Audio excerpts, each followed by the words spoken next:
老公夜夜都要抱着白月光的遗照和我睡觉，甚至在我怀孕后提出要带白月光的遗照给我陪产。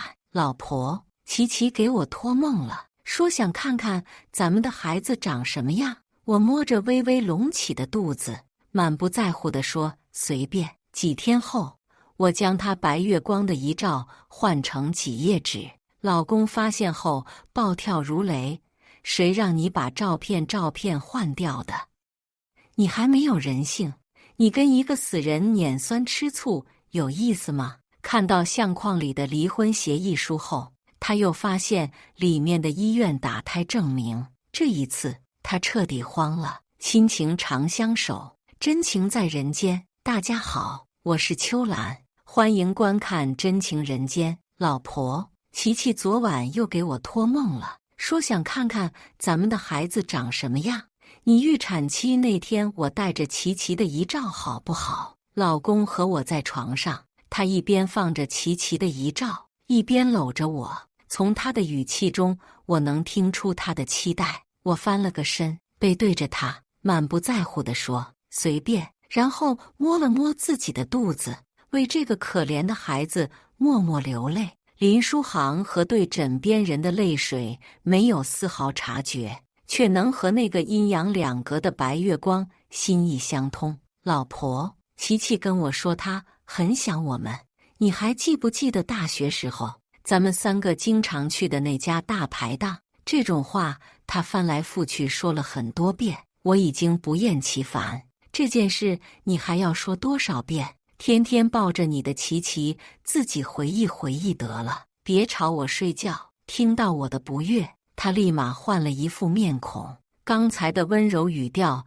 荡然无存。石毅，你怎么能说出这么绝情的话？当年琪琪去世，你的责任最大。他越说越生气，直接从床上坐起来。你自己好好反思反思吧。我去客厅睡了。这天晚上，林书航发了一条朋友圈和一张大学时他和陆琪琪的合照，配文：“我永远的挚爱，琪琪。”我给他点了个赞，然后打开另一个页面，将明天的产检预约改成了打胎预约。第二天，我早早起床，准备去医院。一从卧室出来，就看见了要出门的林书航。他一身黑色，看见我从卧室出来，一脸的不满。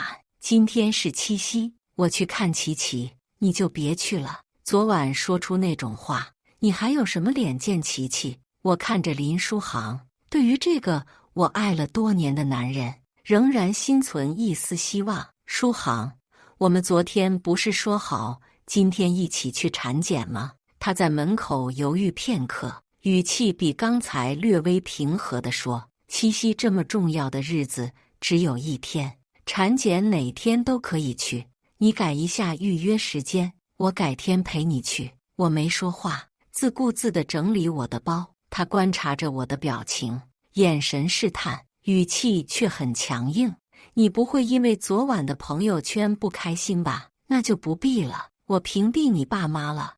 你还有什么可不开心的？都是要当妈的人了，稳重一点。”我摇摇头，然后自嘲地笑了一声。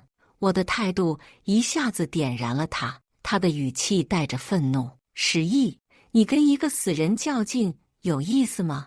我这么考虑你爸妈那2个老顽固，还给了你孩子，你还有什么不满足的？”说完，他摔门而去。当初我父母极力阻止他在婚礼上带着陆琪琪的遗照，可婚礼前一天，他耐着性子跟我说：“石毅，咱们3个大学时候最好了，如果咱们2个的婚礼没有琪琪参加，他在天之灵不会安息的。”我在心底当然是不同意的，因为我觉得他从来没有真正的放下过陆琪琪。拒绝的话，我不知道怎么说出口，只能用沉默代替我的态度。而他明明看出来我委屈得快要流泪，却还是说：“你不说话，我就当你同意了。你放心，我最爱的人是你，咱们结完了婚，我就彻底跟过去告别，好好维护咱们的家。”他的话给了我一些宽慰和希望，虽然不情愿，我还是同意他将陆琪琪的遗照带到婚礼。但是我的父母却坚决反对。婚礼现场，我爸爸牵着我的手，愤怒地对林书航说：“书航，我也是看着你长大的，你一向懂事，但是你今天既然做出这种荒唐事，就别怪叔叔不肯把女儿嫁给你了。”爸爸以我做威胁，逼林书航把遗照拿走。林书航最终妥协了。其实我当时还是有点开心的。陆琪琪活着的时候，我从来都争不过他，而他去世多年后，林书航终于选择我一次。可就是这次，为了我的妥协，换来的是林书航一次次的伤害。他要么说陆琪琪的死我要负责，要么说我婚礼上不守信用，说我是杀人凶手，死后还不肯放过陆琪琪。至于孩子，我原本以为有了孩子，林书航会对这个家更加负责任，会因为新生命的到来开始他新的生活，所以在婚前已经商量好短时间内不会要孩子的情况下，我还是急切地求他备孕。我怀了孩子后，他确实很开心，我以为我们的新生活要来了，然而他却跟我说，我们的孩子以后每年都要给陆琪琪扫墓，让孩子知道他还有一个干妈，太恶心了。我绝不允许我的孩子背负他和陆琪琪纠缠不清的宿命。毫不犹豫的，我去了医院。去医院的路上，我给公司领导发了一条消息：顾总和你去华氏分公司的事情，我考虑好了，我和你去。顾总秒回我：好，准备一下，下周出发。顾总，明后天我要请2天假，家里出了一点事情，需要帮忙吗？谢谢顾总，我自己可以处理。不会是离婚吧？我笑了笑，没再回复他。想来这些年，婚姻上一塌糊涂的我，事业上在顾总的帮助下蒸蒸日上。他总是开玩笑说让我离婚，然后跟他，我也每次都没被他吓住，说离了婚就找他。其实客观来讲，他确实方方面面都好，但可惜，即使我没有结婚，站在他身边的我也过于黯淡无光，我们总是不相配的。来到了医院，我遇到了在这里做护士的小姑子林淑晴。她看见我，赶紧上前来打招呼：嫂子，我哥呢？你哥去给陆琪琪扫墓了。我说完，林淑晴的脸上露出尴尬的神色，她劝和道：嫂子，你别生气，我哥就是这样重情重义的人，他最在乎的人肯定是你。他自己也知道这种话说出来有多么的苍白无力，于是放下手头的工作，扶住我：没事嫂子，我哥不陪你我陪你，我比他会照顾人呢。看着林淑晴歉然的表情，我也没有瞒他，告诉他我是来打孩子的。他惊慌不已，为了阻拦我去打孩子，硬是拖着我在医院待了一大天。这期间，他还给林家人偷偷发了消息，因为我从医院出来的时候，林父和林母给我打了电话，没提医院的事，只说他们会好好管教儿子，叫我好好养胎。在医院门口，我刚挂掉电话，就看见了开车路过的顾总。顾总，这样巧，你怎么在这？不巧啊，我是之前看你的请假原因是产检，特意等你的。上车，去哪送你？因为之前提过小姑子在这家医院上班，所以顾总很容易就猜到我会来这家医院。在车里，我问他：顾总，下周去华氏有什么要准备的？你微信跟我说就行了。顾总是个工作狂，当面交代工作的事之前也发生过。你微信没回我呀？他语气平淡的回答。我赶紧打开手机，看见聊天框里最后一条消息停在不会是离婚吧？看到我愣了一下，他也转移了话题。我就这样不尴不尬地坐着他的车回家了。回到家时，林书航正坐在沙发上失魂落魄地发呆，他看见我，冷冷说道：“打胎回来了。”我心下一怔，看来林淑晴也通知他了，但是他的反应却和林淑晴大相径庭。石毅，你什么时候变得这么有心机了？不过你这样只能骗骗我爸妈和我淑晴了，在我面前还是少装了。你才不会打掉孩子，你还想靠着孩子把我拴住呢。他竟然能说出如此厚颜无耻的话。我也冷冷回应：用孩子拴住你？难道我肚子里的孩子不是你的吗？你不需要对他负责吗？他的眉心和眼神染上晕色，大声说：石毅，就因为你去医院装模作样要打孩子，我爸我妈才会突然来把琪琪的遗照抢走。现在你满意了吧？你这个杀人凶手，你这个疯女人，那你为什么还要和杀人凶手和疯女人结婚？离婚吧，这样的日子我过够了。听到离婚二字，他的表情瞬间凝固，就好像3年前他在电话里听到陆琪琪跟他说分手一样。3年前，在他和陆琪琪分手后的第4个月，陆琪琪半夜找了其他男人出去喝酒，他吃醋到发疯。为了回击陆琪琪，林书航特意约我吃饭，还破天荒地发了朋友圈。我当时并不知道他们之间发生的事情。虽然我和林书航已经谈了3个月的恋爱，但是他主动约我是第1次。我还欣喜若狂地将自己打扮得漂漂亮亮。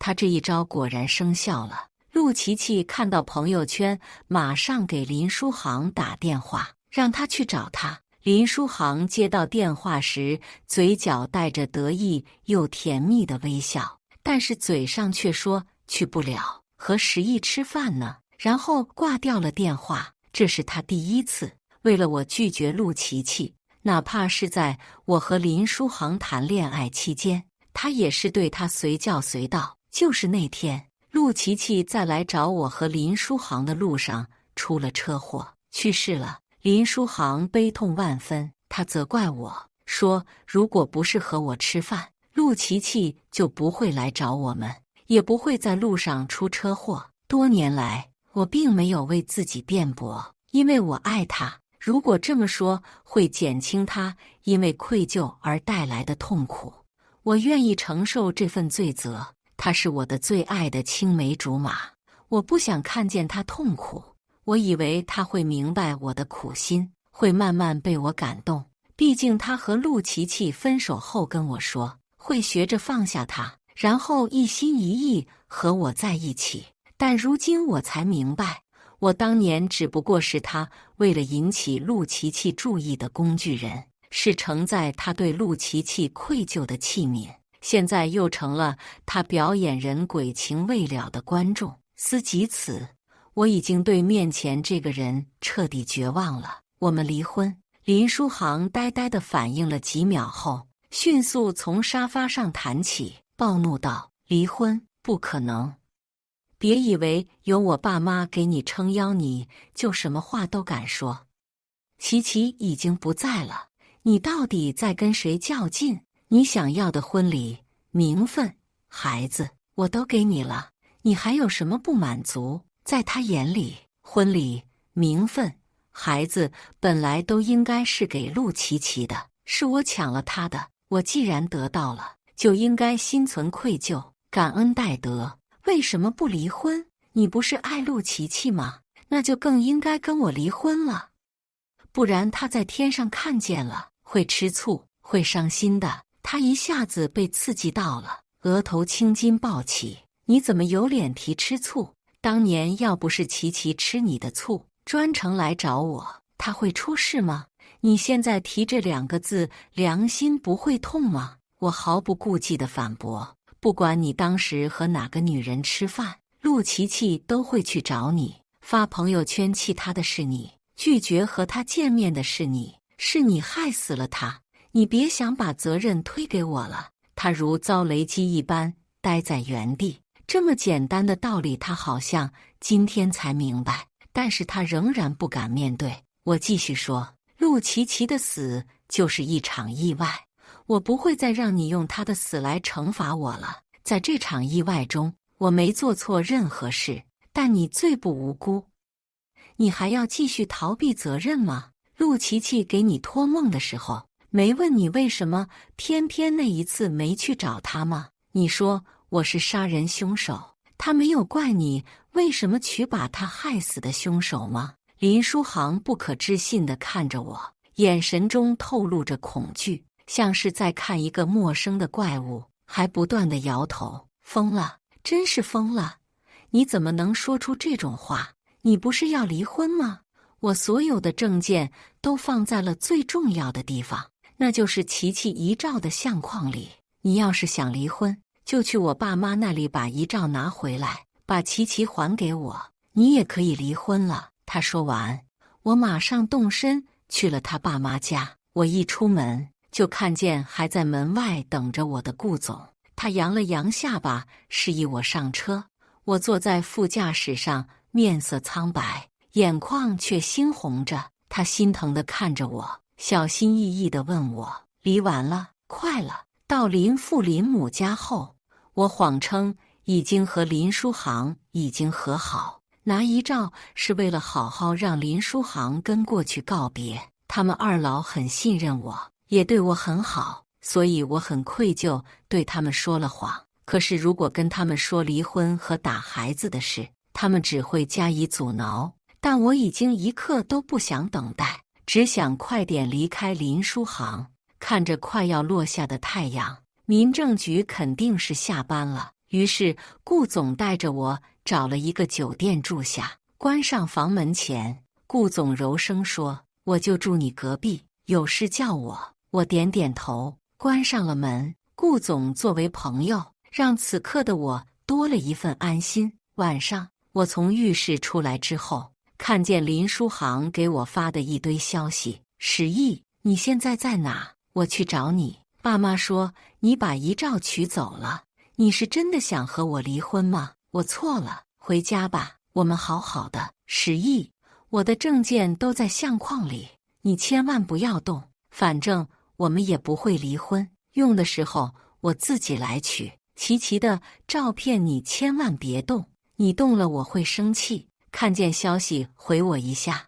我正感觉莫名其妙，然后将头上的浴巾随手一甩的时候，竟然把陆琪琪的遗照碰掉在地上，相框里面遗照后面夹的东西掉落出来。我蹲下身，想要重新整理一下遗照和林书航的证件，但当我看清相框里所有抖落出来的东西那一刻，一股酥麻的凉感直达我的天灵盖。我瞬间全身冷汗，呼吸和心跳仿佛都停滞了。我颤抖着手将陆琪琪遗照、林书航身份证等一些东西扒到一边，然后数十张林书航和陆琪琪的床照展现在我面前。每一张照片后面都记录着日期和陆琪琪的写的话，而有些日期正好与我和林书航谈恋爱的时间重叠。也就是说，林书航一边和我谈恋爱，一边和陆琪琪上床。在这些偷情的床照后面，陆琪琪写道：不被爱的才是第三者，实意只是我和书航爱情的调剂。在我不能陪伴书航的日子里，有10亿这个免费的，书航用着它，我很放心。我问书航，如果未来我和你结婚，那10亿怎么办？书航告诉我，让10亿做我的陪嫁丫头。我笑他电视剧看多了，他说他说到做到，哈哈。我坐在冰冷的地板上，手里的照片像火一样灼烧着我的掌心，心脏在剧烈的跳动，每一次跳动都伴随着一阵刺痛。我在酒店房间里歇斯底里地哭喊着，即使我已经决定离婚，但仍然为我遭受欺骗的岁月感到痛心。酒店门铃急促地响起，我打开门，顾总焦急又心疼地看着我。没事，我在。1周后，我将陆琪琪的遗照寄给林书航，和顾总踏上了去往华氏的路。林书航收到后暴跳如雷，他在电话里狂叫：“谁让你把离婚协议书裱在相框里的？你还没有人性！你跟一个死人碾酸吃醋有意思吗？我告诉你，离婚了，孩子归我。你这种恶毒的人根本不配当母亲。”我就跟孩子说他妈妈是陆琪琪，琪琪要是在，我在电话里听着他的怒叫戛然而止。估计是他发现了离婚协议书后面的医院打胎证明。10亿，你拿掉了我们的孩子，你不爱我了吗？我要是哪里做错了，你跟我说好不好？你回家跟我说，你再拿我去接你。顾总接过电话，打断他：回什么家？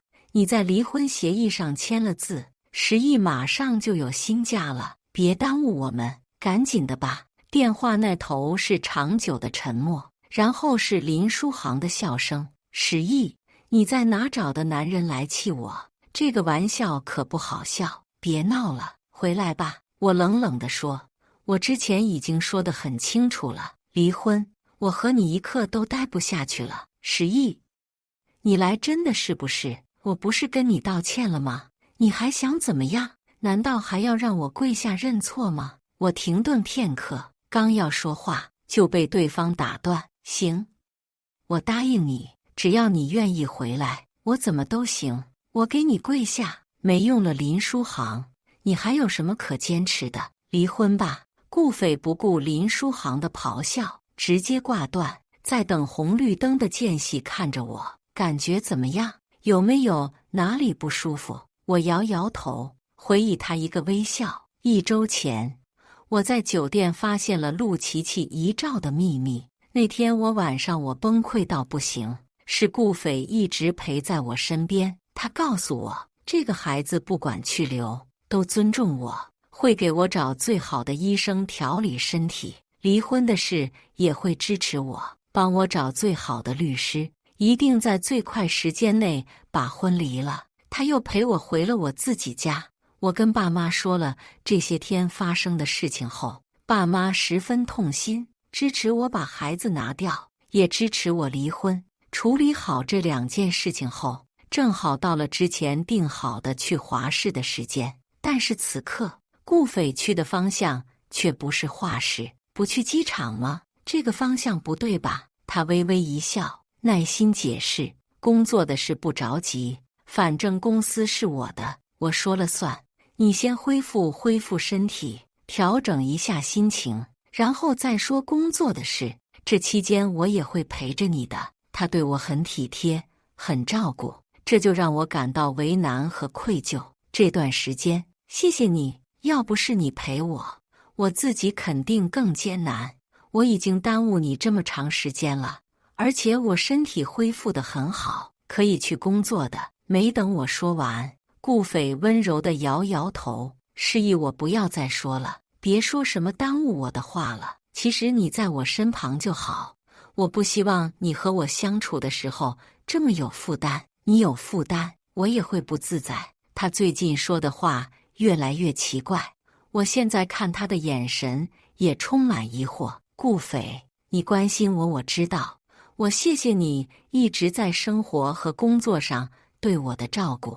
我也很谢谢你刚才在电话里为了帮我气林书航说一些暧昧不清的话。我刚才在电话里说的话不是为了帮你气林书航，我说的是真的。我惊讶地看着他，他该不会是那个意思吧？我瞪大的双眼好像把他逗笑了。他继续说道，你不用这么看着我，我就是那个意思。当然了，我现在说这些话也不合适，什么事情等你离了婚再说，现在先听我的，好好休息，散散心，好吗？我僵硬地点点头，然后发了一会呆，在副驾上睡着了。这些天我一直在另一个城市调养身体，每天在沙滩上沐浴阳光，突然感觉离开也不是一件难事。我没有林书航照样活得好好的，反而更开心了。我将林书航所有的联系方式都拉黑了，林淑晴给我发的消息我也没回复。但有一天，我接了林母的电话，她的声音带着愧疚，在说每一句话前好像都下了很大决心一样。石毅，你还在外面吗？什么时候回来？让书航去接你。我回去也是回我自己的家。我和林书航要离婚了，我跟他没关系了。石毅，别冲动做决定啊。我们前几天去你家了，亲家跟我们说了你和书航的事，我们已经替你教训过书航了。书航说他知道错了，等你回来好好跟你道歉。林母的语气小心翼翼，我也不好意思再以强硬的态度跟他说话，毕竟林书航做的事和他没关系。阿姨，这件事没有回旋的余地，你就别操心了。我和林书航在一起，谁都不会幸福的。但是就算我们离婚，我也会经常去看你和林叔叔的。我跟你和林叔叔还是一家人。林母没有说话，但通话那边一直有气音。我听见有个很低的男人声音传过来，那声音一听就离听筒很远。我听得出这个声音是林书航。妈，你问问石毅和谁在一起呢？然后是林母清晰的说话声。石毅呀，那你现在和谁在外面玩呢？同事，男同事。我特意强调男同事，也是为了让林书航听见，好让他死心。林书航的声音突然插了进来，带着嘲讽和愤怒。石毅，你还真是会玩啊，这么快就找到新欢了，难怪要急着离婚，是不是因为这个男的才要跟我分手的？林母在他旁边焦急地说道。书航，你不是要道歉吗？怎么又说胡话？石毅不是那样的姑娘，你快把手机给我。我冷笑一声，对他的污蔑感到无比厌恶，连他妈都比他了解我。林书航，你还真是一如既往的无耻。我和你离婚，是因为你在和我谈恋爱的时候还和别的女人上床，是因为你整天用陆琪琪的死冤枉我，打压我，从来没有真正尊重过我，也从来没有为我们的关系付出过真心，是因为你不爱我，懂了吗？你这种小人之心真是让人恶心。林书航似乎被我的话激怒了，他的声音提高了几分。石毅，你别以为我不知道你心里在想什么，你早就想跟我离婚了，现在找了个借口就迫不及待的要跟我划清界限了。你这个女人真是心狠手辣。我深吸了一口气，不想再与他争辩，随便你怎么说吧。既然你觉得我心狠手辣，没有原则，那就和我离婚，越快越好。电话那头沉默了一会儿，然后林书航的声音再次响起，突然带着一丝哀求。石毅，我刚才说错话了，我就是想让你理理我，你给我一个机会，我一定会改的。我们不离婚，好不好？你每次都能原谅我，为什么这次不能原谅我？你不是爱我吗？爱我怎么会不原谅我呢？我保证，我以后一定会好好对你，不会再让你受一点委屈。你一向理解我的，你知道我也不好过。琪琪的死一直折磨我，我听不下去，不耐烦地反驳他。你总是把自己放在受害者的位置，却从来没有想过你对我做了什么。你用陆琪琪的死作为理由，一次又一次地伤害我，让我背负着不属于我的罪责。你用我们的婚礼来纪念他，用我们的孩子来延续你对他的怀念。我真不明白，你为什么要和我结婚？当年要和我在一起的是你，出轨的也是你。你到底想要什么？你自己清楚吗？反正我知道我想要什么了。我要离开你，我要重新开始，彻底跟你和陆琪琪肮脏的关系告别。我和林书航是邻居，从小一起长大。因为我身体发育慢，总算是被同龄的孩子欺负，而他一直站在我身边保护我。在很小的时候，我就觉得林书航是这个世界上最好的人，随着年龄的增长，那份依赖逐渐变成了爱慕。我以为他对我也有同样的感觉，因为我们总是在一起，分享着彼此的喜怒哀乐。只是出于年龄太小的原因，所以谁都把那句话说出口。直到大学，一切都变了。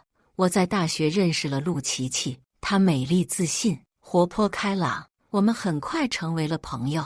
我向她介绍林书航的时候，陆琪琪看着林书航，眼睛一眨一眨地说：“你有这么帅的朋友，怎么才介绍给我？那是第一次。”我在林书航脸上看见害羞的神色，他们两个很快就打得火热。我看着二人之间的互动，心里有种说不出的滋味。陆琪琪热烈地追求林书航，她的方式直接而大胆，这是我从未见过的。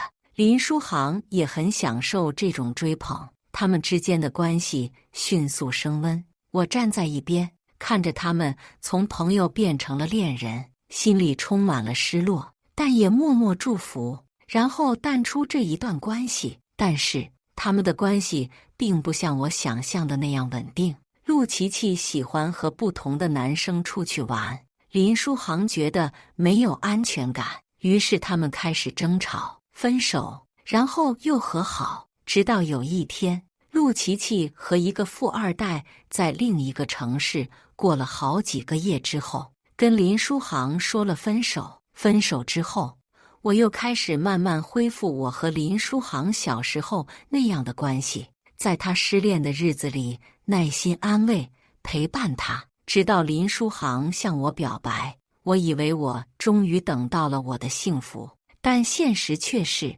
我成了他们故事中的一个棋子，一个用来刺激陆琪琪的工具。我的爱情，我的尊严，被他们两人玩弄于股掌之间。想到这些，我觉得自己真傻，竟然自欺欺人了这么多年，以为能够用爱填满林书航的心。但有人的心终究是捂不热的，决定放下的那一刻，我是轻松的。结束旅行后，顾斐陪我回家一趟。那晚，我和爸爸妈妈还有顾斐其乐融融地吃了一个晚饭。我们聊生活，聊工作。爸爸妈妈对顾斐的称呼也从顾总变成了小顾。小顾，我听石毅说你们要去画室上班了，要去几年呢？妈，工作调动经常有，顾斐也说不准这种事情。我妈点点头，不再问了。顾斐接过我的话，要是阿姨觉得画室太远，我可以陪石毅留在本地的公司。石毅工作能力很强，在哪都是最好的安排。妈妈听到顾斐的话，明白了他的意思，她微笑着，连忙说：“小顾，你是个好孩子，石毅遇到你这样的领导是他的福气。你们还年轻，应该多出去闯闯。华氏也是个不错的地方，石毅去那里工作，跟着顾总，我们放心。”爸爸也点了点头：“是啊，石毅，你不要担心我们。我们身体还硬朗，你和小顾去画室好好工作，以后会更有发展的。”晚饭后，顾斐主动帮忙收拾碗筷，妈妈笑着推他出去：“小顾，这些活我们来就行，你陪石毅去客厅坐坐，他最近心情不太好，你多陪陪他。”顾斐点点头，和我一起走到客厅，他坐在我旁边，轻声问道：“石毅，留在本地和去华氏你自己决定，我都可以帮你。”我随手拿起茶几上的一个橘子，一边剥皮一边问他：“你呢？你想去哪里？”他一惊，用手指指着自己：“你问我，难不成你要跟着我？”我把剥好的橘子放在他手心，会心一笑，他的表情又惊又喜。门铃声响起，我去开门，推开门，是林书航一家。先开口说话的是林父：“石毅，你回来怎么都不告诉我们一声？我们还是听小区别的邻居说的。”我看着林书航那一脸憔悴又颓废的样子，叹了一口气，礼貌说道：“刚到家，还没来得及说，先进来吧。”林书航一进屋，就注意到了沙发上的顾斐，他恶狠狠地盯着他。爸爸一看见林书航，气就不打一处来：“你还有脸来我家？”林书航被爸爸的怒气吓了一跳，他张了张嘴，却什么也没说出来。林母赶紧上前打圆场：“亲家，你别生气，我们今天来是带着书航来给你们和石毅道歉的。”妈妈冷笑了一声：“道歉？你们林家还知道道歉？不必了，我们已经决定把女儿带回来了，道歉也没用了。”林书航低下了头，林父则严厉地对他说道：“书航，你给我跪下，向你媳妇和岳父母道歉。”林书航犹豫了一下，但在林父严厉的目光下，他最终还是跪了下来：“石毅，我错了，我真的知道错了，我不应该那样对你，以后不会了。我之前太糊涂了，我以为你会一直原谅我，因为从前你明明对我那么好，什么都答应我，什么都愿意为我做的。